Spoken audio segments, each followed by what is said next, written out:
Do you know the movie Catch Me If You Can? The one in 2002 about a teen life after his parent divorce?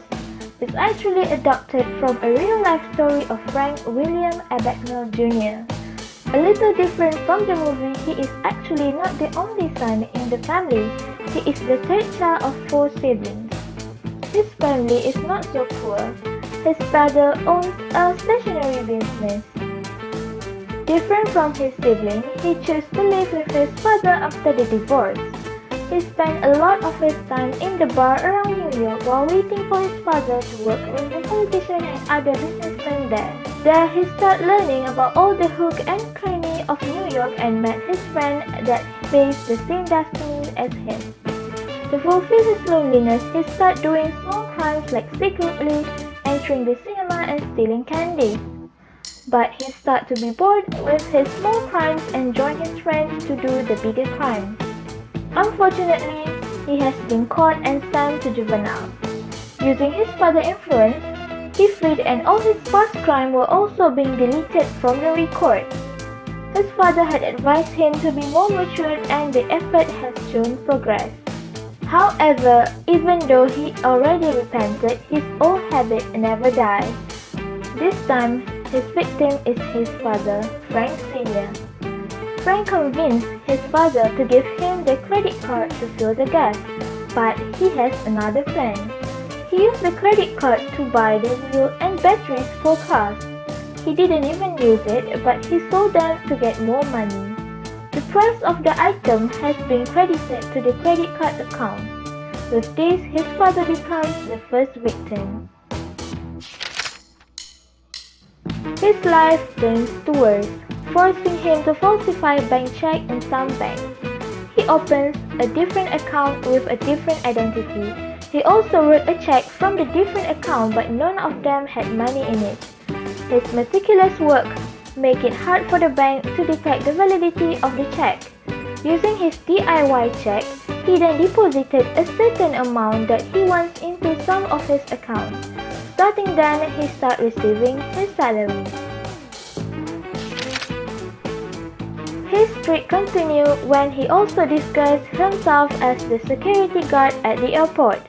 Frank realized the existence of Dropbox service, which is a service of collecting money that had been used by the airlines and car rental companies to insert their daily collected money.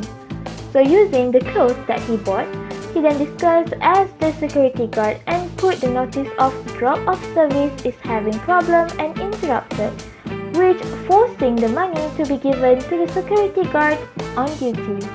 Without further ado, this company gave a daily collection of money to Frank. Easy! For people who had seen the movie, you might have been familiar with the scene where Leonardo DiCaprio disguised as a pilot. Even though this trick is high at risk, he has never been caught. This time he falsifies the flying certificate and successfully becoming a pilot for Pan American World Airways. Having a mature-looking body, who had been knowing that he was only 16 at the time.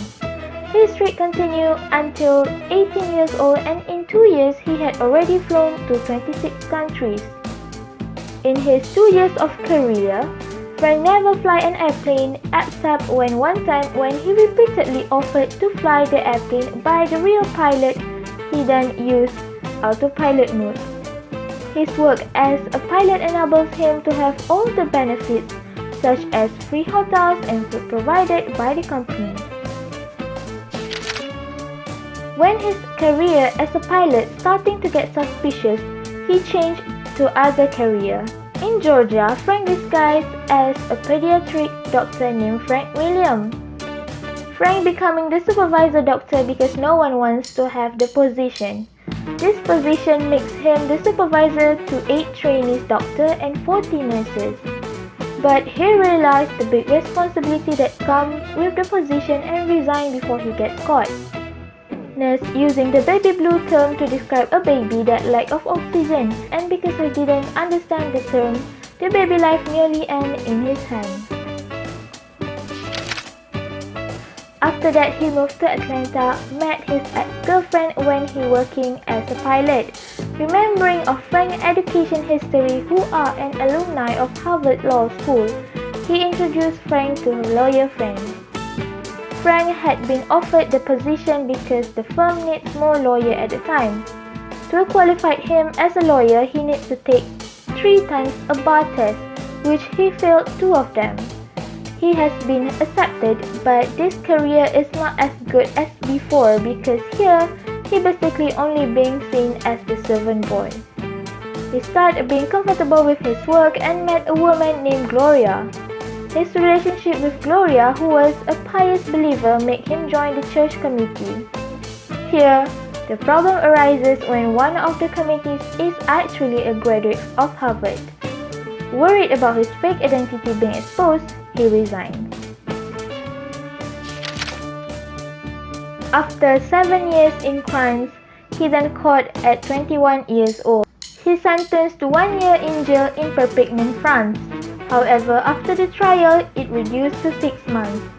Not only that, he then being sentenced to jail for 6 months in Sweden for embezzlement and money laundering, and lastly sent back to America to be in jail for 12 years.